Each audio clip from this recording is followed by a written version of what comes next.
السلام عليكم ورحمة الله وبركاته. بسم الله الرحمن الرحيم. الحمد لله والصلاة والسلام على رسول الله وعلى آله وصحبه ومن والاه. أما بعد, الله سبحانه وتعالى প্রশংসা আর যিনি আল্লাহ সুবহানাহু ওয়া তাআলা আমাদেরকে এই মজলিসে তৌফিক দান করেছেন বসা এবং কিছু ইলম শিখা, আল্লাহ সুবহানাহু ওয়া তাআলা এটি যেন কবুল করেন এবং শুকরিয়া আদায় করব আপনারা এসেছেন, কষ্ট করে শুনেছেন লেকচার এবং বসে আছেন কাজ কাম ছেড়ে, ফ্যামিলি ছেড়ে। তো আল্লাহ সুবহানাহু ওয়া তাআলা আপনাদেরকে যেন জাযা খায়র দান করেন এবং আল্লাহ সুবহানাহু ওয়া তাআলা এটা কবুল করেন এবং ইলম শিখা এবং স্প্রেড করা তৌফিক দান করেন। কিছুক্ষণ সময় ইনশাআল্লাহ তাআলা মেবি 20 মিনিটস 20 মিনিটের ওটা এরকম কিছু আমাদের কিছু কোয়েশ্চেন আনসার হবে এবং তারপরে ইনশাআল্লাহ তাআলা আমাদের জিনা হবে ইনশাআল্লাহ তাআলা। তো আপনারা সবাই বসবেন এবং কোয়েশ্চেন আনসার থাকলে আপনারা লিখিত পাঠাতে পারেন এবং সেটা ইনশাআল্লাহ তাআলা আনসার করবেন ফজিলত শেখ মুতিয়া রহমান আমার আব্বা। এবং তারপরে ইনশাআল্লাহ তাআলা যদি কেউ রাত্রে থাকতে চান এদিকে, কেন আমাদের টুমরো ইনশাআল্লাহ তাআলা লেকচার আছে যেটা দার্স ফিকহুদ দাওয়া, দাওয়াতের ফিকহ, এবং সেটা ফজর পরে মোটামুটি 1 থেকে 1.5 ঘন্টার মতন থাকবে, কিছু কোয়েশ্চেন আনসারও থাকবে শেষখানে, এবং জোহর পরে এইভাবে 1 ঘন্টা থাকবে। বেশি সময় নিব না, কিন্তু এই সময় যেটা বরকতের সময়, ফজরের সময় এবং জোহরে যারা অ্যাটেন্ড করবেন কেটে লেসেন। আর যারা থাকতে চান রাত্রে ইনশাআল্লাহ তাআলা ব্যবস্থা আছে মসজিদে, তারা থাকতে চাইলে ইনশাআল্লাহ তাআলা দূরে থেকে এসেছেন তাদের ওয়েলকাম এবং আপনারা থাকতে পারেন ইনশাআল্লাহ তাআলা। এবং তারপরে ইনশাআল্লাহ তাআলা আমাদের কিছু সফর আছে বিভিন্ন টাউনে ইনশাআল্লাহ তাআলা, ওদিকে লেকচার হবে। তো এগুলো ইনশাআল্লাহ তাআলা পোস্টার অথবা দেখেছেন অথবা ইনশাআল্লাহ তাআলা আসবে, যেটা লেস্টার এবং বার্মিংহাম, লন্ডনে। তো ইনশাআল্লাহ তাআলা এগুলো পোস্টার আপনারা শেয়ার করতে পারেন অথবা আপনারা অ্যাটেন্ড ইনশাআল্লাহ তাআলা করতে পারেন। আল্লাহ সুবহানাহু ওয়া তাআলা যেন বরকত দান করেন। প্রথম কোয়েশ্চেন যেটা ছিল সেটা মুসাফির কাকে বলা হয় শরীয়তে, এবং কত আমাদের মাইল অথবা কিছু স্পেসিফিক কিছু আছে শরীয়তে, অথবা কত দিন আমাদের শরীয়তে ইসলাম তাকে বলা হয় মুসাফির। এটা কিছু আমাদের স্পেসিফিক ডেজ আছে অথবা সময় আছে অথবা মাইলস আছে, লিমিটেড ডিস্টেন্স আছে, যেটাকে বলা হয় মুসাফির। তারপরে মুসাফির নাই অথবা এর বেশি হলে মুসাফির হবে। তো এই কোয়েশ্চেনটা শুকরিয়া ইনশাআল্লাহ তাআলা আনসার দিবেন শেখ। আসসালামু আলাইকুম ওয়া রাহমাতুল্লাহি ওয়া বারাকাতুহু। বিসমিল্লাহির রহমানির রহিম। আলহামদুলিল্লাহ ওয়াসসালাতু ওয়াসসালামু আলা রাসূলিল্লাহ ওয়া আলা আলিহি ওয়া সাহবিহি আজমাইন ওয়া বাদ। সম্মানিত দিনী ভাতৃমণ্ডলী, আল্লাহ রাব্বুল আলামিনের প্রশংসা এবং সালাতু সালাম রাসূলুল্লাহ সাল্লাল্লাহু আলাইহি সাল্লামের উপর। প্রশ্ন করেছেন একটি গুরুত্বপূর্ণ প্রশ্ন আর বড়ই ইখতিলাফপূর্ণ, মুখতালাফি, মতভেদপূর্ণ মাসআলা, এবং এই ক্ষেত্রে অনেকেই অনেক রকমভাবে আমল করে থাকেন, বড়ই ঝুঁকিপূর্ণ রিস্কি আমল করে থাকেন সালাতের ক্ষেত্রে, যার ফলে সালাত একটি সবচেয়ে গুরুত্বপূর্ণ ইবাদত মুসলিম জীবনে। লা ইলাহা ইল্লাল্লাহ মুহাম্মাদুর রাসূলুল্লাহ শাহাদাতাইন, এরপরে সবচেয়ে গুরুত্বপূর্ণ ইবাদত যার মাধ্যমে ইসলামের প্রকাশ পাই যে আমরা মুসলিম, তা হচ্ছে 5 ওয়াক্ত সালাত, ফরজ সালাত।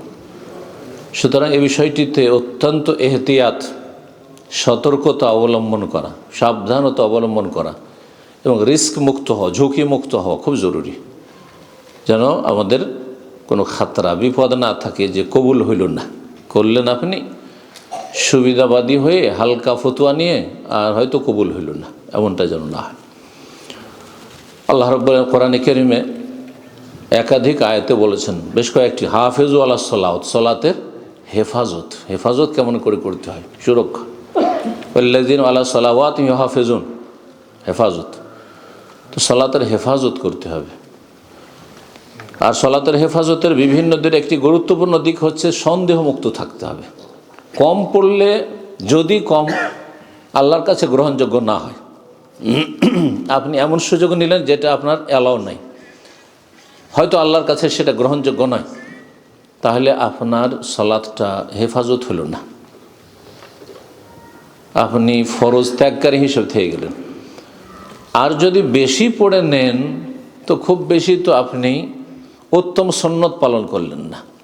প্রথম কথা, আমাদেরকে মাসলা জেনে নিতে হবে, কসর করা ওয়াজিব নয়, কসর করা ওয়াজিব নয়। একমাত্র 4 মযহাবের একটি মযহাবের ফতোয়ায় শুধু ওয়াজিব বলা হয়েছে, তা ফরজ বলেননি যে বাতিল হয়ে যাবে, ওয়াজিব। আর তাদের ওয়াজিব আর ফরজে পার্থক্য রয়েছে। সুতরাং যদি তাদের মযহাবেও যদি কেউ কারো জন্য কসর অ্যালাউড, তারপরেও সে যদি পুরো সালাত পড়ে তাহলে সে ওয়াজিব ত্যাগ করলো, কিন্তু সেই ব্যক্তির নামাজ বাতিল হবে না। পক্ষান্তরে বাকি সমস্ত আইম্মা সালাফি ওলামারা বলছেন যে কসর করা হচ্ছে আফজাল সুন্নত, উত্তম সুন্নত। জি, সাদাকাতুন তাসাদ্দাকাহা আল্লাহু বিহা আলাইকুম, নবী সাল্লাল্লাহু বলছেন এটি সাদাকা। কসর হচ্ছে, কসর মানে 4 রাকাত বিশিষ্ট সালাতকে 2 রাকাত পড়া, জোহর, আসর আর এশা। মাগরিবে কসর চলবে না? মাগরিবে কোনো কসর নেই, অনেকে কিন্তু এরকম ভুল করেন। তো 2 পড়া কসর আল্লাহ হয়তো অনুমতি দিয়েছেন। সাদাকা, আচ্ছা সাদাকা আল্লাহর পক্ষ থেকে, সাদাকা কবুল করা কি ফরজ? এই জন্য ওয়াজিব না। যদি আমাদের মধ্যে কাউকে অভাবী দেখা যায়, যে জানছেন যে অভাবী, আসলে গরিব মানুষ, তাকে সাদাকা দেয়, সেই বলে ভাই সাদাকা আমি নিব না, তো সেখানে নাজায়েজ কাজ করলো না? নাজায়েজ কাজ করেনি। ঠিকই তেমনই যদি কেউ কসর, তার জন্য অনুমতি আছে, সুযোগ আছে, কিন্তু কসর করল না, সে উত্তমের খেলাফ করলো, যে আল্লাহর পক্ষ থেকে সাদাকা সে গ্রহণ করলো না, কিন্তু সে নাজায়েজ কাজ করেনি। আর একটি মশলা এখানে জেনে নেন কসরের বিষয়ে, যে যখন সন্দেহ হবে যে আমার জন্য কসরের পারমিশন আছে না নেই, চলবে না চলবে না, তখন আপনি সন্দেহের ঊর্ধ্বে থাকবেন। সেটা হচ্ছে পূর্ণ নামাজ পড়ে না।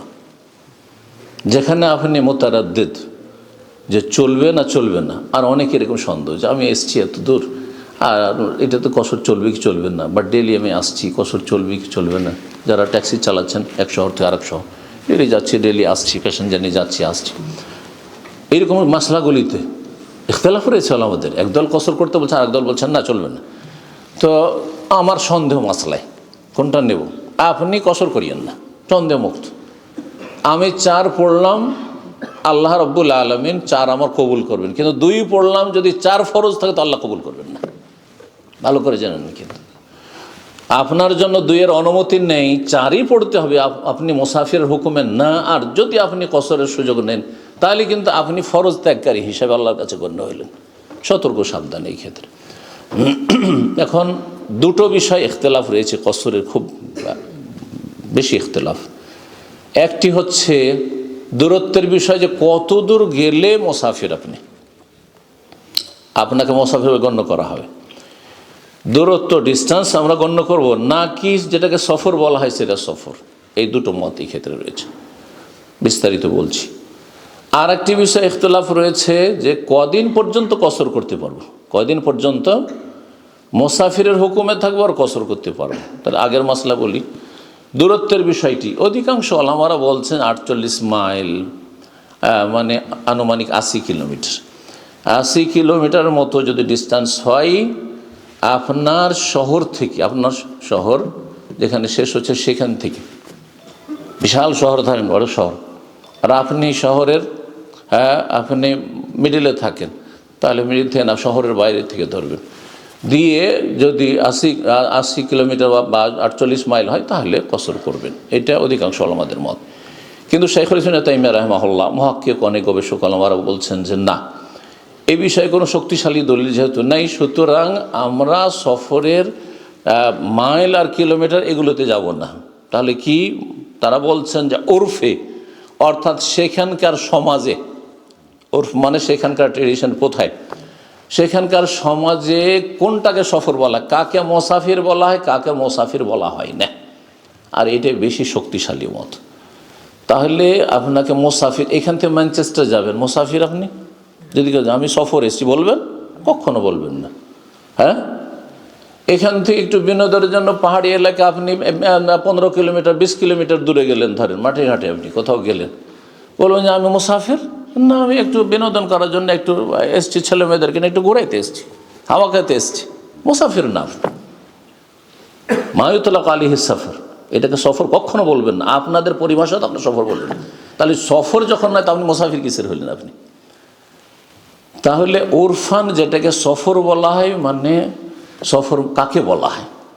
আলেমরা বলছেন যেখানে সফরের জন্য কিছুটা প্রস্তুতি নেবেন, সফরের জন্য কিছু প্রস্তুতি নেবেন। সফরের প্রস্তুতি কী নিই? সফরে আমরা যাব, সুতরাং একটা লুঙ্গি নিই, আমরা বাঙালির একটা লুঙ্গি, কাপড় চেঞ্জ করব, হ্যাঁ, রাত কাটাবো সেখানে হয়তো, হ্যাঁ, কিছু সময় সেখানে অবস্থান করবো, একটু আরাম বিশ্রাম করবো, সেখানে কাজকর্ম রয়েছে, কাজকর্ম সারবো, হ্যাঁ, এত দূর গেলে মোটামুটি সফর বলা হয়। বা এইরকম যদি থাকে তাহলে সফর বলা হয়। সুতরাং এই ক্ষেত্রে সতর্কতা অবলম্বন করবেন। নানা মত আছে, দেখবেন না, কিছু মত রয়েছে যে আপনি আপনার শহরের বাইরে গিয়েছেন, একটু দূরে গেছেন, কসর করে বসে থাকলেন না, আপনি একবারে আপনার সলাত রিস্কি, আপনার ইমান রিস্কে, খাতরাতে রয়েছে, এই কাজ করবেন না। আর কিছু রয়েছে যে আপনি আজীবন আছেন, যেহেতু আপনি প্রবাসে আছেন, হ্যাঁ, এমনও ফতুয়া আছে, এগুলোকে বিরল ফতুয়া বলা হয়, সাজ, গরিব ফতুয়া, আরবিতে গরিব বা সাজ বলা হয়, বিরল ফতুয়া। সেটা হচ্ছে যে 2 বছর 3 বছর 4 বছরকে স্টাডি করার জন্য এসেছে, ধরেন ইউরোপে কেউ এসছে এখানে, আর বলছে যে আমি তো ক্ষণস্থায়ী সেখানে, সুতরাং সেও মুসাফির না। এই ফতুয়া একবারে বর্জনীয়। এই ফতুয়া যতই বড় আল্লামা, আমার ওস্তাদের ওস্তাদ, কিন্তু না, নেবেন না আপনি। কোনো ব্যক্তির আমরা অনুসরণ করি না যেখানে কোরআন সুন্নাহর শক্ত মজবুত দলিল তার সাথে নেই। এই জন্য সমস্ত আলেমদের কথাগুলিকে পাশাপাশি রেখে দেখতে হবে যে কোনটা আমাদের দিনের ক্ষেত্রে বেশি, হ্যাঁ, সাবধানতা অবলম্বন, এহতিয়াত, একটি বিষয় হয়ে গেল। তাহলে যেটাকে সফর বলা হয় আপনাদের পরিভাষা, এখান থেকে আপনি যদি যান, আমি তো এখানকার ডিস্টেন্স অত জানি না, তো আনুমানিক বার্মিংহাম সফর, ঠিক আছে না, কিন্তু ম্যানচেস্টার সফর নয়, তাই।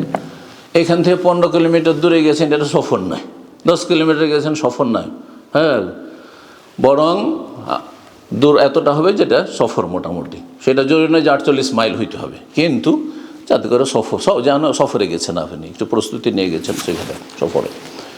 এটা একটা বিষয় হয়ে গেল। দ্বিতীয় বিষয় যে কদিন পর্যন্ত সফর করবেন, এই ক্ষেত্রে বেশ কিছু মত রয়েছে। একটি মত যেটি সবচেয়ে বেশি সাবধানতামূলক এবং এহতিয়াত, সতর্কতা, আপনার সলাতের জন্য সেফটি, সেটা হচ্ছে যাওয়ার দিন আর সেখান থেকে বের হওয়ার দিন। যেদিন ঢুকলেন সেখানে গেলেন, আর যেদিন সেখান থেকে আপনি প্রস্থান করছেন, ডিপার্চার করছে, এই 2 দিন বাদ দিয়ে 4 দিনের বেশি যদি অবস্থান করেন কোনো একটি জায়গায় যদি অবস্থান করেন, তাহলে আপনি মুকিম। তাহলে আমি ধরেন এখানে রবিবার এসেছি, হ্যাঁ, যাওয়ার দিনটা বাদ, আসার দিনটা বাদ দিলাম, এখানে সোম মঙ্গল বুধ, হ্যাঁ, বৃহস্পতিবারই, কদিন হলো? 4 দিন। 4 দিনের বেশি হয়নি। জুমার দিন আমি এখান থেকে চলে যাব অন্য জায়গায়, তাহলে আমি মুসাফির। কিন্তু ধরেন আমি শনিবার রবিবার পর্যন্ত আছি, তাহলে আমার 4 দিনের বেশি 5 দিন হয়ে যাচ্ছে এখানে স্টে করা, তাহলে আমি এখানে মুকিমের হুকুমে। এটা সবচাইতে বেশি সাবধানতামূলক এহতিয়াত, ইমানের হেফাজত, সালাতের হেফাজতের ক্ষেত্রে। এই মতটি শেখ ইবনে বাজ রাহিমাহুল্লাহ, 20 শতাব্দীর বিখ্যাত ইমাম, আপনাদেরকে তার পরিচয় জানাইতে হবে না, সালাফি ওলামাদেরকে বা সালাফি জনগণকে, তার মত এবং তাতে এহতিয়াত রয়েছে। দলিল, নবী সাল্লাল্লাহু আলাইহি সাল্লাম হজ্জাতুল ওয়াদায়, বিদায় হজে 4 জিলহজে মক্কাতুল মুকাররমা পৌঁছেছেন, 4 জিলহজে, আর তারপরে 5, 6, 7 এই থেকেছেন, আর তারপরে 8 তারিখ চলে গেছেন কোথায়? মেনা চলে গেছেন, এখানে কসর করতে থেকেছেন।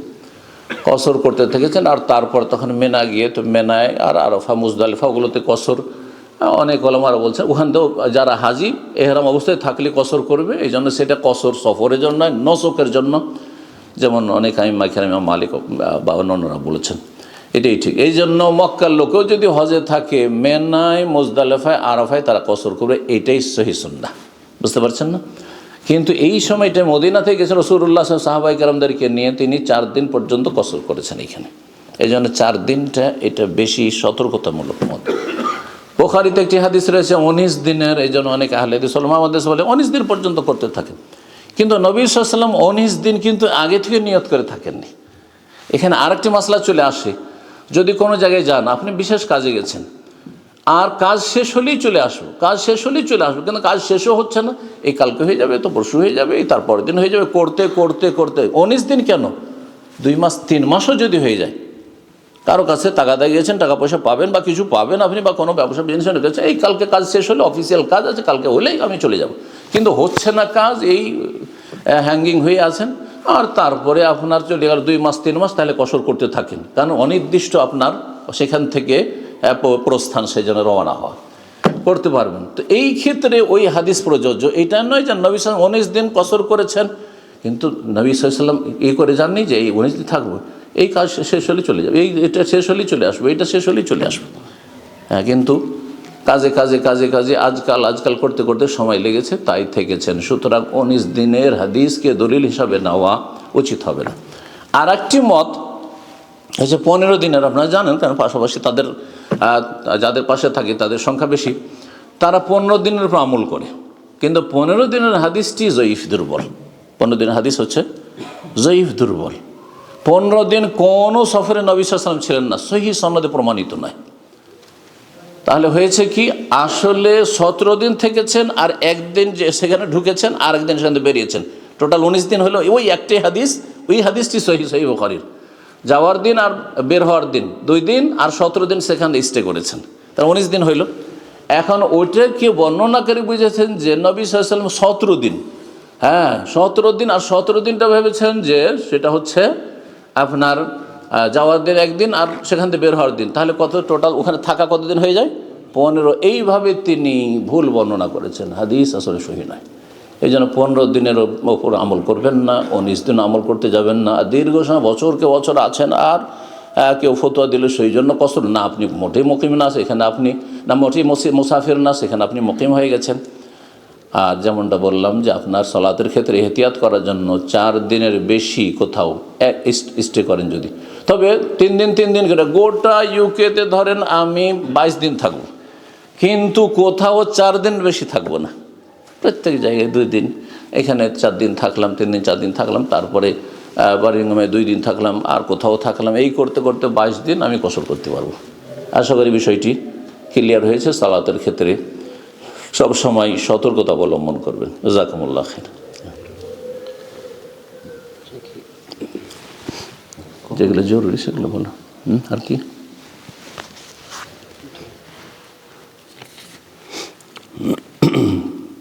ব্যাংকের সুদের টাকা কোথায় দেওয়া যাবে, এই ক্ষেত্রেও ওলামারা নানা মত পেশ করে থাকেন। এক শ্রেণীর লোকের আবার রাস্তাঘাট তৈরি করে দেন, আরেক শ্রেণীর লোকের আবার ল্যাট্রিন, টয়লেট তৈরি করে দিয়ে দেন। আর টয়লেটটাও তো মুসলিমও ব্যবহার করবে, তাহলে আপনি টয়লেট দিতে বলছেন বা রাস্তাঘাট, তো সেটা তো মুসলিমরা ব্যবহার করবে, তাহলে আপনি কি যুক্তি দেন? আর এক শ্রেণীর লোকেরা বলছে আপনি অমুসলিমকে খাওয়াই দেন, তো অমুসলিমকে আরও স্ট্রং করবেন আপনি, হ্যাঁ সুতরাং আরও শক্তিশালী করবেন আপনি ফাইন্যান্সিয়াল দিক থেকে, এটা অযৌক্তিক কথা। সুতরাং আমি ওইসব ওলামাদের সাথে এই ফতোয়াতে আছি যারা বলছেন যে একেবারে মুসলিম সমাজের যারা অসহায়, নিঃস্ব, বাড়ি নেই, ঘর নেই, খাবার নেই, বস্ত্র নেই, শীতের সময় কাপড় নেই, এমন অভাবী লোক আছে, ভিটে মাটি নেই, ওই রকম লোকগুলো অথবা চিকিৎসা করাতে পারছে না, মরে যাবে এই অবস্থায়, এত অভাব, এইরকম অভাবী লোকদেরকে দিয়ে দেন, নেকির জন্য নয়, তাকাররুবের জন্য নয়, আল্লাহর কুরবাত হাসিল সান্নিধ্যের জন্য নয়, তাখাল্লুসের জন্য ওলামা বলছেন, মানে আল্লাহর কাছে মুক্ত হওয়ার জন্য, হারাম থেকে মুক্ত হওয়ার জন্য, হারাম থেকে মুক্তি লাভের জন্য, যে আল্লাহ আমি হারাম খেলাম না, আর মুসলিম অসহায় ভাই বোনদের সাহায্য করেন। আল্লাহ তাআলা আলাম। ইখতিলাফের সুযোগ আছে, কারণ এগুলি হচ্ছে ইজতিহাদি ফতোয়া, এগুলো ফতোয়া এমন নয় যে কোরআন হাদিসে স্পষ্ট দলিল আছে, সুতরাং সেটা কেউ অস্বীকার করে দিয়ে সে গুমরাহ হয়ে যাবে। সুতরাং আমার উল্টো কেউ ফতোয়া দিলেও গুমরাহ তাকে বলা যাবে না, আর যে আমার উল্টো ফতোয়া দেবে সে আমাকে বলতে পারবেন সে বিভ্রান্ত। বুঝতে পেরেছেন? ইজতিহাদি মাসলা আর স্পষ্ট দলিল ভিত্তিক যেগুলো মাসলা ক্লিয়ার কোরআন হাদিসে, দুটোতে পার্থক্য রয়েছে। সব ক্ষেত্রে ঢালাভাবে হুকুম লাগাবো না যে এটা এই ফতোয়ার বিপরীত ফতোয়া দিয়ে সেই জন্য সে গুমরাহির শিকার হয়েছে, না, এরকম বাড়াবাড়ি করবেন না। জি, আমিন কখন বলবেন ইমামের পিছনে? আমিন কখন বলবেন? নবী সাল্লাল্লাহু আলাইহি ওয়াসাল্লাম ইজা আম্মান আল ইমাম ফাআমিন, যখন ইমাম আমিন বলে তখন আমিন বলো। তো ইমামের সাথে সাথে আর তারপর ফলো করতে বলা হয়েছে। ইন্নামা জুইলাল ইমাম লিউতাম্মা বিহি, ইমাম তো এই জন্য নিযুক্ত করা হয়েছে তার ইক্তেদা যাতে করা, ইক্তেদা মানে পিছনে পিছনে, জাস্ট পিছনে পিছনে, তাহলে ওনাকে বলতে দেন আর তারপরে বলেন এইটাই বেশি ভালো। সাথে সাথে না বলে সাথে সাথে চলাকে মুআফাকা বলা হয়, সাথে সাথে চলা। এটা সুন্নত নয়, কিন্তু এতে সালাত বাতিল হবে না। আর আগে বেড়ে যাওয়াকে মুসাবাকা বলা হয়, এগিয়ে চলে যাওয়া, সেটা জায়েজ নয়। হ্যাঁ, না জায়েজ। মোখালফা একেবারে বেশি লেট করা, অনেক সময় ইমাম উঠে তেলাওয়াত শুরু করেছে, এই লম্বা সেজদায় দিচ্ছে, দুয়াই করছে আল্লাহর কাছে, না, এটাও জায়েজ নয়, জায়েজ নয়। মোখালফা জায়েজ নয়, মুসাবাকা জায়েজ নয়, মুআফাকা অনুত্তম, হ্যাঁ, অপছন্দনীয়, মাকরুহ। আর মোতাবেয়া হচ্ছে সুন্নাত, মানে পিছনে পিছনে ফলো করা। জি।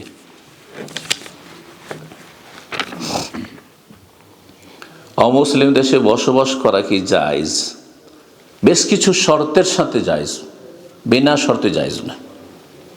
হ্যাঁ, যদি কেউ খুব সংক্ষেপে, কারণ এর লম্বা লেকচার আছে, শেখ ইবনে উসাইমিনের বিস্তারিত আলোচনা আছে, ফতোয়া আছে, আর আমারও বেশ কিছু কয়েকটা আলোচনা আছে। তো কথা হচ্ছে যে কিছু শর্তের সাথে হচ্ছে, যদি দাওয়াতি কাজ আপনার দ্বারা, আপনি সেখানে গিয়ে মুআসসির হবেন, মুতাআসসির হবেন না।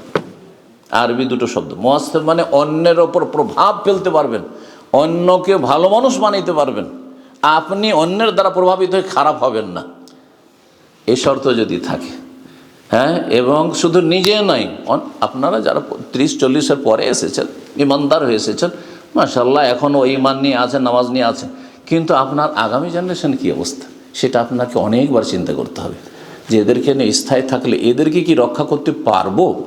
হ্যাঁ, কুফর থেকে, নাস্তিকতা থেকে, আর যেসব সংশয়, শুবহাত আর শাহওয়াত, দুই রোগ, দুই ফিতনা, এটাও একটি শর্ত। এই জন্য শেখ সালেহ ফওজান হাফিজাহুল্লাহ তাআলা বলেছেন যে তার কাছে এতটা যেন দিনের এলেম থাকে, ইয়াদফা বিহি শুবহাত, সংশয়ের খণ্ডন করতে পারে, যে এদের সভ্যতা, সংস্কৃতি অসার, ফালতু।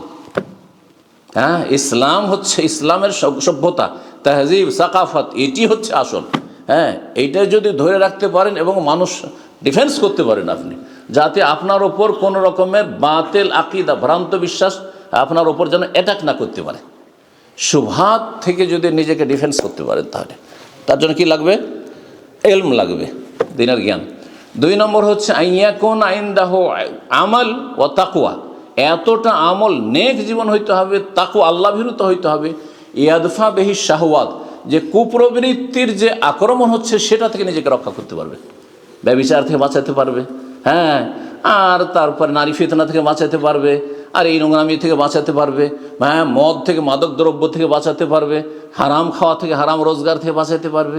যদি শাহওয়াত আর শুবহাতের ফিতনা থেকে বাঁচতে পারেন, আর যদি তাদের ওপর আপনি প্রভাব ফেলতে পারেন, তাদেরকে ভালো মানুষ বানাইতে পারেন, তো আপনার থাকার প্রয়োজন রয়েছে, কারণ এখানে মুসলিমরা থাকবে। যদি ভালোগুলো কেউ না থাকে তাহলে আরও খারাপ হয়ে যাবে, বুঝতে পেরেছেন? কিন্তু তারপরেও তাকে, যে ভালো, তাকেও চিন্তা করতে হবে যে আমার ছেলে মেয়েদের ভবিষ্যৎ কী হবে। যদি আমিও আমার ছেলে মেয়ের ভবিষ্যৎ না রক্ষা করতে পারি, তাহলে স্থায়ীভাবে থাকা যায় না, বুঝতে পেরেছেন? বিশেষ করে মুসলিম দেশ থেকে এসে, এটা আর একটি মাসলা, একটা হচ্ছে মুসলিম দেশ থেকে এসে থাকা, আর একটা অমুসলিম দেশ থেকে এসে। কারণ আজকাল অধিকাংশ মুসলিমরা অমুসলিম দেশে বসবাস, কতজন মুসলিম আছে যারা মুসলিম দেশের নাগরিক, তাহলে যারা অমুসলিম দেশে বাস করছে তাদের ক্ষেত্রে কী হবে? ধরেন কেউ রাশিয়া বাস করছে, হ্যাঁ, কেউ ইটালিতে বাস করছে, আর কেউ ইউকেতে, তাহলে তার সামনে অপশন শুধু দুটো, বাংলাদেশ কোনো অপশন নেই, পাকিস্তান কোনো অপশন নেই, কোনো আরব দেশে কোনো অপশন নেই, হ্যাঁ, নাগরিকত্ব নেই, তাহলে তার সামনে অপশন হচ্ছে দুটো, এই অমুসলিম দেশে থাকতে হবে রাশিয়াতে, আর না হলে আমাকে ইউকেতে থাকতে হবে। তখন তাকে দেখতে হবে দুটো মন্দের মধ্যে কোনটা হালকা মন্দ, সেটা তাকে বাছাই করতে হবে। আশা করি বুঝতে পারছেন, কারণ তার ইমান রক্ষা করে, তার ছেলে মেয়েদের ইমান রক্ষা করতে হবে। রব্বুল আলামিন তৌফিক দান করেন। আর শুধু এমনি ফতুয়া দিয়ে দিলাম, অবাস্তব ফতুয়া, যার উপর আমল আপনারাও করতে পারবেন না, আর কেউ করতে পারবে না। এই জন্য শর্ত সাপেক্ষ, একবার সীমিত আকারে থাকা যাবে। কিন্তু আপনি যদি দেখেন যে আমি একটু দুনিয়ার সুখ শান্তি হাসিল করতে গিয়ে, ছেলে মেয়েকে সুখী করতে গিয়ে আখেরাত হারিয়ে দেবো, তাহলে মোটেই থাকা জায়েজ নয়। মুসলিম দেশ ত্যাগ করে এসে, মুসলিম দেশ ত্যাগ করে এসে ফাত্তাকুল্লাহ মাস্ত, যথাসাধ্য আল্লাহকে ভয় করুন। এই জন্য এখানে যদি থাকতে হয় তাহলে ঈমান ইসলামের চর্চা করুন, হ্যাঁ, দ্বীনি ইলমের চর্চা করুন, দ্বীনি প্রতিষ্ঠান তৈরি করুন, মসজিদ মাদ্রাসা তৈরি করুন, ইসলামিক স্কুল তৈরি করুন, এই ছেলে মেয়েদেরকে ইসলামিক স্কুলে পড়াশোনা করান। জি, আল্লাহ তৌফিক দান করুন, ফিতনা থেকে আল্লাহ বাঁচিয়ে রাখুন।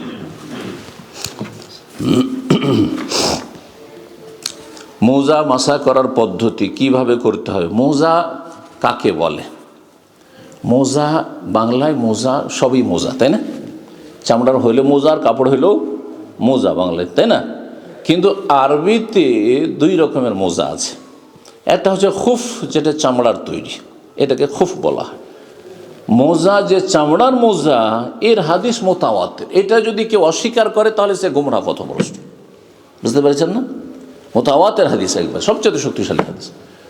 তো মোজার মাসা, চামড়ার মোজার মাসা দিয়ে সালাফদের যুগে বা সালাফদের পরে যে ফিতনার যুগে যখন শুরু হলো, তখন আহলে সুন্নাত কারা চিহ্নিত করা হইল যে তারা মোজার মাসাকে মানে কি না। জি। আর আরেক মোজা হচ্ছে কাপড়ের মোজা, সেটা পাতলা হোক অথবা মোটা হোক, হ্যাঁ, বেশি ছেঁড়া না হয়, যাতে মোজার গোটা পা দেখা যাচ্ছে বা সবগুলি আঙুল দেখা যাচ্ছে, এমন যেন না। কাপড়ের মোজা যদি হয় তাহলে মাসা চলবে কিনা? আরবিতে কাপড়ের মোজাকে জওরাব বলা হয়, জওরাবাইন। জওরাবাইনেরও হাদিস বুখারী মুসলিমে না থাকলেও সুনানের কিতাবাদিতে রয়েছে, তিরমিজি, আবু দাউদ ইত্যাদি সুনানের কিতাবাদিতে হাদিস রয়েছে এবং হাদিস সহিহ। সুতরাং কাপড়ের মোজার উপর মাসা জায়েজ, কিন্তু এই মাসলায় আহলে সুন্নাতের মাঝে হানাফি, শাফি, মালিকি, হাম্বলির ইখতিলাফ রয়েছে। অধিকাংশ উলামারা জায়েজ বলছেন, অধিকাংশ উলামারা জায়েজ বলছেন, কারণ হাদিস আছে। একটি মাযহাবে জায়েজ বলছেন না, হতে পারে তাদের ইমাম সাহেবের কাছে সেই সময় এই হাদিসের কিতাবগুলি সংকলন নাই, পৌঁছেনি হাদিস। সুতরাং তাদের ইমাম সাহেব রাহিমাহুল্লাহ মাজুর, তাকে আল্লাহ ধরবেন না। তিনি ইজতিহাদ করেছেন নাকি পেয়েছেন, যদিও বলেছেন যে কাপড়ের মোজা চলবে না, কারণ হাদিস তার কাছে যায়নি। কিন্তু পরবর্তীকালে রাসূলুল্লাহ হাদিস আপনার সামনে আমার সামনে আসলো, আর আপনি সেই মযহাব, আমি সেই মযহাবের অনুসারী, যদি আমার সামনে একটা অপশন হচ্ছে হাদিস, যে হাদিস সহিহ হাদিস আছে যে জওরা কাপড়ের মোজা মাসা চলবে, আর আপনি করেন আর না করেন, আপনার করা জরুরি নয়, চলবে, শুধু জায়েজ। এই নয় যে ওয়াজিব, হ্যাঁ, এই নয় যে সুন্নাতে মুআক্কাদা, এটাও বলছি না। জায়েজ কাজকে নাজায়েজ মনে করা, তার মানে হাদিসকে নাকচ করে দেওয়া। বোধহয় ভালো করে বুঝবেন। আপনি করিয়েন না আপনার কাপড় মোজার উপর মাসা, সতর্কতামূলক, আপনি যদি আপনার মযহাবে যেহেতু নেই, কিন্তু আপনি হাদিসের রাসূলকে বাদ দিয়ে মযহাবকে আঁকড়ে ধরে থাকবেন, এটা একটি ফিতনা, এটা থেকে বাঁচবেন, এটা করবেন না। কারণ এইটা আপনার সুস্থ বিবেক, আপনি একজন মুসলিম, আপনার সামনে কালা রসুল্লাহ সাল্লাল্লাহু আলাইহি ওয়াসাল্লামের কথা আর কালা শাফি, কালা মালিক, কালা আহমেদ, কালা আবু হানিফা, কোনটাকে আপনি প্রাধান্য দেবেন? আপনাকে এতটা জ্ঞান থাকতে হবে। আপনি যদি বলেন না আমি আমার ইমামের কথাকে প্রাধান্য দিব, তাহলে আপনার ইমানে টানাটানি শুরু হয়ে যাবে। সতর্ক, সাবধান। এই কথা বলা কেউ মানে নিজের জন্য জায়েজ মনে করবেন না, তাহলে এটা আমলে পরিণত করেন। যারা করছেন তাদের উপর আপত্তি তুলবেন না, তাদের মসলাকে জায়েজ, জমহুর অধিকাংশ উলামাদের কাছে জায়েজ কাপড়ের মোজাতে। আর কেউ কেউ বলেছেন না জায়েজ, আপনি যদি সেটাই বিশ্বাসী হন তো আপনি মোজার উপর মাসা করিয়েন না, কাপড়ের মোজায়। কিন্তু অন্যেরটাকে না জায়েজে চোখে দেখবেন না, ঘৃণার চোখে দেখবেন না, আর সেটার সাথে বইটিতে খারাপ আচরণ করবেন না, যে না এটা একদম হারাম কাজ করছে, হ্যাঁ, না না, মোটেই না, জায়েজ কাজ। বারাকাল্লাহু ফিক।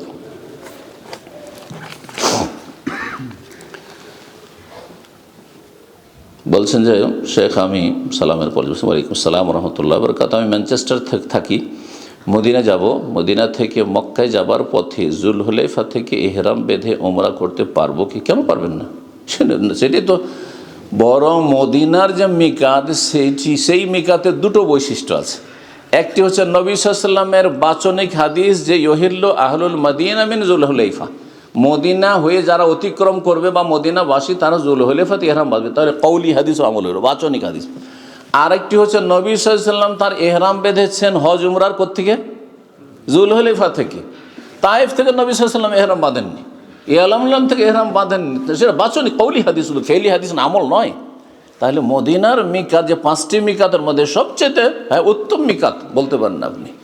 সেই জন্য আপনি তো আলহামদুলিল্লাহ যে মদিনায় নামছেন, মদিনা জিয়ারা হয়ে গেল, আর তারপরে আপনি জুলহুলাইফাতে ইহরাম বাঁধবেন, এটাই তো।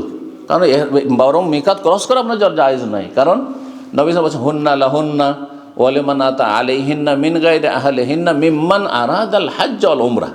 এই মিকাতগুলি ওই এলাকাবাসীর জন্য, হ্যাঁ, আর ওয়ালিমান আতা আলে, যারা ওই পথ হয়ে আসবে দূর থেকে, অন্য জায়গা থেকে, আফাকি যারা বহিরাগত লোকেরা আসবে, মিন গায়রি আহলিহিন মিম্মান আরাদাল হজ্জ ওয়াল উমরা, হজ উমরার যদি ইচ্ছুক হয়, তা আপনি তো উমরার ইচ্ছুক, তাহলে আপনি বিনা এহরামে কীভাবে ঢুকবেন? আপনার মক্কা ঢুকাই যায় না। মক্কা ঢুকলে আপনি এহরাম পরেই ঢুকতে হবে। জি, এইরকম একাধিক উমরা, এটা একটা মাসলা। একাধিক উমরা মসজিদ আয়েশাতে করা সুন্নত নাই, সুন্নত নাই। আমি মাঝামাঝি কথা বললাম। একদল বিদআত বলেছেন, আর একদল বলেছেন যে জায়েজ, খুব করেন, আর একদল বলছেন সুন্নত নাই। তো আমি বলি সুন্নত নাই, আপনি সুন্নতের পাবন্দি করার চেষ্টা করবেন। এই মসজিদ আয়েশা থেকে এহরাম বেঁধে উমরা করা, এটি হচ্ছে মক্কার লোকদের জন্য, মক্কায় যারা বসবাস করে। আপনি যদি একাধিক উমরা করতে চান, তো এক সফর মানে এই নয় যে ম্যানচেস্টার থেকে এক সফরে গেছেন শুধু একটা, বরং মিকাত পর্যন্ত যদি চলে আসেন তারপরে করতে পারেন, কোনো অসুবিধা নেই। এটা অধিকাংশ সালাফি ওলামাদের মত, যে আপনি ধরেন মদিনা থেকে গেলেন তো একটা উমরা করে নিলেন, আবার তাইফ ঘুরতে গেলে ঘুরে তাইফের মিকাত থেকে এহরাম বেঁধে চলে আসলেন, আর সেখান থেকে একটা করলেন। আপনি যদি মনে করেন আমি আবহা যাব বা জিজান যাব, উত্তর দক্ষিণ অঞ্চলে যাব, আর সেখান থেকে আর একটা সফর করে আমি আলমলাম থেকে এহরাম, কোনো দোষের কথা নাই। যদি মনে করেন আমি বদর যাব, হ্যাঁ, আর বদর থেকে আসার পথে আপনার জোহফা পড়ছে রাবিগ, সেখান থেকে এহরাম বাঁধবো, কোনো অসুবিধা নেই। আপনি বিভিন্ন মিকাতের বাইরে চলে গেছেন, মিকাত হয়ে আসছেন, মিকাত থেকে এহরাম বাঁধার আপনার অধিকার আছে। আল্লাহ তাআলা আলাম। জি,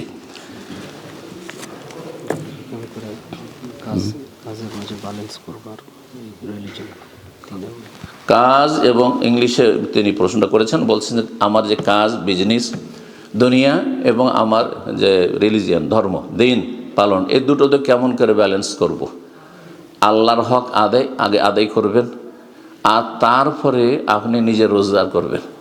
আল্লাহ বলছেন সূরা জুমাতে, ফাইজা কুদিয়াতিস সালাতু ফান্তাশিরু ফিল আরদ, যখন জুমার সালাত শেষ হয়ে যাবে তখন তোমরা পৃথিবীতে আর মসজিদে বসে থাকার কোনো প্রয়োজন নেই। কী কাজ আছে, জুমা শেষ হয়ে গেছে, চলে যাও। এখন যার যে কাজ, ফান্তাশিরু ফিল আরদ, আল্লাহ বলছে আল্লাহর জমিনে ছড়িয়ে পড়ো। ওয়াবতাগু মিন ফাদলিল্লাহ, আল্লাহ রুজি তলাশ করো। ফজলুল্লাহ মানে রিজকুল্লাহ, আল্লাহ রুজি তলাশ করে।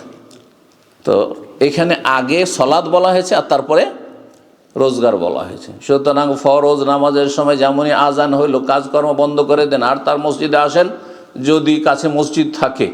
আর যদি মসজিদের যাওয়া সম্ভব না হয়, অনেক দূরে ধরেন, তাহলে আপনি সেখানে দু চারজন মুসলিম ভাইরা আছে, যদি হইতে পারে একসাথে হয়ে সেখানে সলাৎ আদায় করেন, অথবা কোনো জায়গায় প্রেয়ার হল আছে, সলাৎ আদায় করে একসাথে। পুরুষরা জামাত করে যথাসাধ্য চেষ্টা করবেন, কারণ জামাতে সলাৎ আদায় করলে শয়তান আক্রমণ করতে পারবে না ওই জাতির ওপর। আর যখন বিচ্ছিন্নভাবে একা একা যখন আদায় করবেন, মা মিন কারিয়াতিন ওয়ালা বাদউন লা তুকামু ফিহিমুস সালাতু, তিনজন মানুষ যদি থাকে কোনো গ্রামে হোক অথবা শহরে, আর সেখানে যদি জামাত কায়েম না হয়, মানে জামাত সহকারে পুরুষরা সলাৎ আদায় না করে, একা একা সবাই, মসজিদ বানাবেন না আপনারা, একা একা সলাৎ আদায় ইল্লা কাদ ইস্তাহাযু আলাইহিমুশ শায়তান, শয়তান তাদের উপর আধিপত্য কায়েম করে ফেলে, শয়তানের তখন হুকুমত চলে আপনার উপর, আমার উপর। সুতরাং যথাসাধ্য জামাত সহকারে পড়ার চেষ্টা করবেন। জুমা এবং জামাত এই দুটো ছাড়বেন না। এই দুটো ঠিক রেখে, ফরজ ঠিক রেখে সুন্নত আপনি বাড়িতে পড়তে পারেন, অসুবিধা নেই। কাজ এমার্জেন্সি কাজ আছে, শুধু আপনার 4 রাকাতে 8 মিনিট আজকাল সময় লাগছে, 8 থেকে 10 মিনিট সময় একামতের সময় ঢুকলেন, তাড়াতাড়ি নামাজটা পড়েন, আর তারপরে ডিউটি আছে চলে যান। কিন্তু আপনি ডিউটি পর্যন্ত নামাজ পড়বেন না। আরে বিড়ি সিগারেট খাওয়ার জন্য সময় দিচ্ছে আপনাকে কর্মক্ষেত্রে, তাহলে আপনাকে 5-7 মিনিট আপনাকে দেবেন না নামাজ পড়ার জন্য? এটার জন্য চেষ্টা করুন। যদি কোথাও না থাকে পারমিশন, তাহলে সেই কাজ ছেড়ে দিতে হবে। আপনার রক্ত পার হয়ে চলে যাবে, আর আপনি সেই কাজ করি না, মোটেই চাইছে না। আল্লাহ তৌফিক দান করুন। আগে আখিরাতে 1 নম্বর রাখবেন। ফাআম্মা মান তাগা ওয়া আসারাল হায়াতাদ দুনিয়া, সীমা লঙ্ঘনকারী হচ্ছে যারা দুনিয়াকে প্রেফার করে, 1 নম্বর রাখে, এরা জাহান্নামী, ফাইন্নাল জাহিমা হিয়াল মাওয়া, আল্লাহ বলছে। আর যারা আখিরাতকে 1 নম্বরে রাখবে, 2 নম্বরে দুনিয়াকে রাখবে, ফাইনাল জান্নাতে হিয়াল, তাদের অন্তরে আল্লাহর ভয় আছে, আগে আমার নামাজ, আগে আমার জুমা, আগে আমার হালাল রুজি, আর তারপরে তখন রোজগার, টাকা পয়সা, দুনিয়া। তো আল্লাহ যেন বোঝার তৌফিক দান করেন এবং 1 নম্বরে আখিরাত, স্থায়ী জগৎকে রাখার তৌফিক দান করেন। বিদাতিদের সাথে উঠা বসা, বিদাতি মানে কি? বিদাতি মানে সামান্য কিছু বিদাত করে, ধরেন মিলাদ করে, নিয়ত পড়ে, এই দেখো ছোটোখাটো বেদাত, এগুলো ছোটোখাটো বেদাত। বেদাত 2 রকম। এক বড় বড় বেদাত হচ্ছে আপনার মাজার পূজার বেদাত, হ্যাঁ, শিরক কুফরির বিদাত, সাহাবায়ে কেরামদেরকে গাল দেওয়ার বিদাত, সাহাবায়ে কেরামদেরকে ইসলাম থেকে খারিজ করার বিদাত। এরা হচ্ছে চরম পথভ্রষ্ট, হ্যাঁ, যাদের ঈমান ভঙ্গ হয়ে যায় তাদের বড় বিদাতের কারণে। বড় বিদাত মানে বড় শিরক, বড় কুফর। আর যেসব বিদাতগুলি মুসলিম সমাজে রয়েছে, আমরা অমুসলিমদের সাথে বসবাস করছি, করছেন না? অমুসলিমদের সাথে আমাদের কোনো সেন্টার পয়েন্টে কোনো জায়গাতে মিল পাচ্ছেন না, আমাদের কিবলায় তারা বিশ্বাসী না, আমাদের রবে বিশ্বাসী না, আমাদের কোরআনে বিশ্বাসী না, আমাদের রসুলে বিশ্বাসী না, এগুলোর এহতারাম সম্মান, তারপরও তাদের সাথে সহাবস্থান করছেন, তাদের সাথে চলাফেরা করছেন, লেনদেন দুনিয়া করছেন। সুতরাং আপনাকে বেদাতিদের সাথে ওইভাবে চলতে হবে না, অবশ্যই সুসম্পর্ক রেখে চলতে হবে। কখনো এমন তর্কে জড়াইতে হবে না, এমন আপনাকে রেসারেসি আর ঝগড়ার মতো পরিস্থিতি তৈরি করতে হবে না ধর্ম নিয়ে, যে যাতে মানুষের সাথে বসবাস করা মুশকিল হয়ে যায়, এটা মোটেই জায়েজ নয়। দেখেন সালাফে সালেহের যে উক্তিগুলি রয়েছে, বেদাতিদের সাথে বসতে হবে না, সেটা হচ্ছে এমন বেদাতি যে বেদাতের দিকে আহ্বান করে, যে অনেক মানুষকে পথভ্রষ্ট করছে, তাহলে বেদাতি মোল্লা তাদের নেতৃত্ব দিচ্ছে, আর তারপরে বহু মানুষকে বিভ্রান্ত করে রেখেছে, গুমরাহ করে রেখেছে। তাদের থেকে দূরে থাকা, তাদেরকে যদি সম্মান করেন, তাহলে মানুষের জনসাধারণ পথভ্রষ্ট হয়ে যাবে। ধরেন একজন বিদাতি হুজুরকে যদি আমি একবারে শ্রদ্ধা সম্মান আর কোলাকুলি করি, আর তার পাশে বসে সেও বক্তব্য করলো আমিও করলাম, তাহলে এতে আপনারা বিভ্রান্ত হয়ে যাবে। তো ওনাদের তো একসাথে আন্তরিকতা দেখছি, তাহলে আমরা কেন তারাও তো কিছু ভালো কথা বলে, এই ফেতরায় পড়ে যাবেন আপনি। কিন্তু যারা সাধারণ মানুষ, সাধারণ জনগণ, তারা মোটা খায় মোটা বোঝে, তাদেরকে যদি একটু আল্লাহ এবং রসুলের কথা ভালোভাবে সুন্দর করে উপস্থাপনা করেন, পেশ করেন, সহজে কবুল করে নেবে। এই বিদাতি মোল্লাগুলো যদি বাধা না হইতো, দাইয়েলা দলাল যারা যদি এরা বাধা না হইতো, তাহলে তাদের সাথে ওই রকম আচরণ করবেন, যে আচরণ করবেন যারা ফিতনা করে মানুষকে বিভ্রান্ত করেছে তাদের মতো। 1 2 নম্বর আরেকটি বিষয় রয়েছে যে আপনি কোন সমাজে বাস করছেন, সেখানে মেজরিটি বিদাতি আর অল্প কিছু সহিহ সুন্নাহর অনুসারী, নাকি অধিকাংশ লোকেরা কোরআন সুন্নাহর অনুসারী সালাফদের যুগের মতো। যেই কথাগুলি সালাফেরা বলেছেন তখনকার যুগে হাতে গোনা 2-4 জন বেদাতি, আর সবাই কোরআন সুন্নাহর অনুসারী। আর এখনকার যুগে হাতে গোনা কয়েকজন সহিহ আকীদা সহিহ সুন্নাহর অনুসারী, আর বাকি সবই শিরক বিদআতে লিপ্ত। তাহলে কাকে নিয়ে চলবেন আপনি? বুঝতে পেরেছেন? সুতরাং সবগুলি কথা সালাফদের যে কোনো পরিস্থিতিও ফিট করবে না, পরিস্থিতি হিসাবে ফিট করতে হবে। স্থান এবং সময়কাল আর অবস্থার পরিবর্তনে আপনার দিনই বেশ কিছু মাসাইলে পরিবর্তন হইতে পারে। এই কথাটি বোঝার জন্য কিছু ইসলামের জ্ঞান লাগবে। এখন যেমন একটু আগে বললাম, সৌদি আরব ছেড়ে কারোর যে নাগরিকত্ব থাকে সেখানে আমার তো কোনো মূল্য নেই, আজ আছে কাল নেই, প্রচুর পাথর পানি। কিন্তু কথা হচ্ছে যে ধরেন যে কোনো দেশে, একটা মুসলিম দেশে আপনার নাগরিকত্ব আছে, আর সেইটা ছেড়ে দিয়ে আসে স্থায়ীভাবে বসবাস করে মুসলিম দেশে, বহুবার চিন্তা, এটা মোটেই জায়েজ না। তো সৌদি আরবের ওলামারা যে ফতোয়া দিয়েছেন, তারা সেখানে থেকে সে অবস্থায় ফতোয়া দিয়েছেন। কিন্তু যারা জন্মেছেন এখানে, আর এখান থেকে যাওয়ার কোনো রাস্তা, বিকল্প রাস্তা নেই, বাংলাদেশও যাওয়ার সুযোগ থাকে, যে আমার বাবা সেখানকার, তাহলে তো একটা সুযোগ আছে। কিন্তু এমনও কোনো সুযোগ নেই, করবেনটা কি? তার বংশ পরম্পরা 200-400 বছর থেকে তার বাপ দাদারা সবাই অমুসলিম দেশে বসবাস করে, যাবে কোথায়? কোথায় আছে স্থান আছে কোথাও? তাহলে সবার জন্য ঢালাওভাবে একই রকমের ফতোয়া প্রযোজ্য নয়। ফতোয়ার ক্ষেত্রে আপনাকে ফাকিহ হইতে হবে, প্রজ্ঞাবান হইতে হবে, হাকিম হইতে হবে। জি, আল্লাহ তৌফিক দান করুন। জি, তো বিদাতিদের সাথে আচরণটা ঠিক ওই রকমই। আপনি বিদাতিদের সাথে আচরণের আরেকটি গুরুত্বপূর্ণ কথা মনে রাখেন, কারণ আপনার পাশাপাশি যেহেতু বসবাস করছে, আমরাও করতে হচ্ছে, আমাদেরকে চলতে হচ্ছে অনেক সময়। দেখেন, বেদাতিদের সাথে আচরণের বিষয়টি হচ্ছে ট্রিটমেন্টের মতো, চিকিৎসার মতো। চিকিৎসার ক্ষেত্রে কোন রোগীর জন্য কোন ওষুধটা প্রযোজ্য, ওইটা কিন্তু একজন চিকিৎসককে সবসময় মনে রাখতে হবে। এখন এই বেদাতির সাথে কথা বললে ইসলামের লাভ, আপনার স্বার্থ না ইসলামের স্বার্থ? স্বার্থ ইসলামের, মাসলাহাত ইসলামের। ইসলামের লাভ ওদের সাথে চলাফেরা করলে না ওদের সাথে সম্পর্ক ছিন্ন করলে, এটা আপনাকে অবশ্যই দেখতে হবে আগে। এটা ওষুধের মতো, কোন ওষুধটা কার জন্য কাজ করবে। একজন আপনার ছোট ভাই, আর সে বিদাত কাঁকড়ে ধরে আছে, আর আপনার দুনিয়ার সব কথা শুনছে, একটা তার সংসারের কাজ, পারিবারিক কাজ, বিয়ে শাদী হবে না, সুখ দুঃখ চলবে না আপনাকে ছাড়া, আপনাকে মানে, আপনি বাবা, আর ছেলে বেদাতি, আর বলবেন যে বেদাতির সাথে চলতে হবে আজকালকার জামানা, না, ওর সাথে সম্পর্ক ছিন্ন করেন, যে তোর সাথে কোনো কথা বলবো না তুই যদি সোজা না হবে। কিন্তু ধরেন বেদাতি একজন প্রভাবশালী মানুষ, এখানে বেদাতিরা সংখ্যাগরিষ্ঠ, বিদাতি ধরেন এখানে তারাই আসলে এখানে আধিপত্য কায়েম করে আছে, আর আপনারা 2-4 জন কয়জন হয়েছেন আর বলছেন আমরা পাক্কা সালাফি হয়েছি, না না এদেরকে সালাম দেবো না, এদের সাথে কথা বলবো না, এদের সাথে বসবো না। এটা ট্রিটমেন্ট হলো না, এটা চিকিৎসা হলো না। এই জন্য এটি এলাজের মতো করে নিতে হবে যে এলাজ কোনখানে কোন রোগের জন্য, হ্যাঁ, কোনটা প্রযোজ্য। আল্লাহ যেন বোঝার তৌফিক দান করেন। আশা করি টাইম বেশি হয়ে যাচ্ছে এবং খানাও ঠান্ডা হয়ে যাচ্ছে। তো ইনশাআল্লাহ তাআলা বাকি কোয়েশ্চেনগুলো ইনশাআল্লাহ তাআলা যে আমাদের দর্স আছে ফজর পরে, তারপরে ইনশাআল্লাহ আনসার হবে আর কিছু, অথবা আফটার জোহর যেগুলো আছে সেগুলোতে অ্যাটেন্ড করবেন ইনশাআল্লাহ তাআলা, কোয়েশ্চেনগুলো আনসার হবে ইনশাআল্লাহ। এবং আপনারা শুকরিয়া আদায় করি আপনারা এসেছেন, জাযাকুমুল্লাহ খাইর। এবং আপনারা যদি গুগল রিভিউতে কিছু কমেন্ট দিতে পারেন সেটা বেনিফিট হয়, যারা মসজিদে আসতে চায়, মসজিদে জানতে চায়, তো সেটা মসজিদের বেনিফিট হয়। তো আশা করি এটা আপনারা করবেন। জাযাকুমুল্লাহ খাইরান ওয়া সাল্লাল্লাহু ওয়াসাল্লাম আলা নবিনা মুহাম্মদ ওয়া আলা আলিহি ওয়া সাহবিহি আজমাইন। জাযাকুমুল্লাহ খাইর, বারাকাল্লাহু ফিক। Okay, brothers, forgive them, but inshallah.